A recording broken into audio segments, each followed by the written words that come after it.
वज़ीर-ए-आज़म शहबाज शरीफ ने अज़रबैजान और आर्मीनिया में तारीखी अमन मुआहदे का खैर मकदम करते हुए मुआहदा करवाने में अमरीकी सदर ट्रंप के अहम किरदार को सराहा।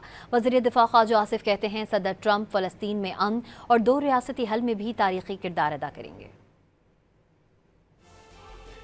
पाकिस्तानी क़यादत की अज़रबैजान आर्मीनिया अमन मुआहदे में अमरीकी सदर डोनाल्ड ट्रंप के किरदार की तारीफ वज़ीर आज़म शहबाज शरीफ ने एक्स पर अपने पैगाम में कहा कि अमरीकी सदर ट्रंप ने अज़रबैजान और आर्मीनिया को करीब लाने और मुआहदा करवाने में अहम किरदार अदा किया।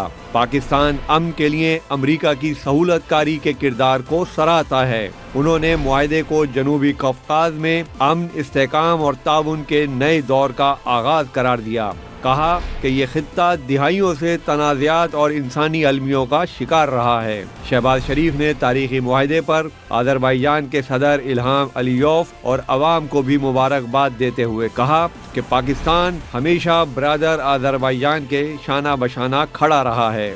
वज़ीर दिफा ख्वाजा आसिफ ने भी एक्स पर अपने पैगाम में अमरीकी सदर ट्रंप के अज़रबैजान आर्मीनिया अमन मुआहदे में किरदार को काबिल तहसीन करार दिया। ख्वाजा आसिफ ने उम्मीद जाहिर की कि अमरीकी सदर ट्रंप अज़रबैजान और आर्मीनिया के दरमियान अमन मुआहदा करवाने की तरह फ़लस्तीन में भी अमन और दो रियासती हल में तारीखी किरदार अदा करेंगे। ख्वाजा आसिफ का मजीद कहना था कि ट्रंप रूस और यूक्रेन के दरमियान अमन कायम कराने में भी अहम किरदार अदा कर सकते हैं।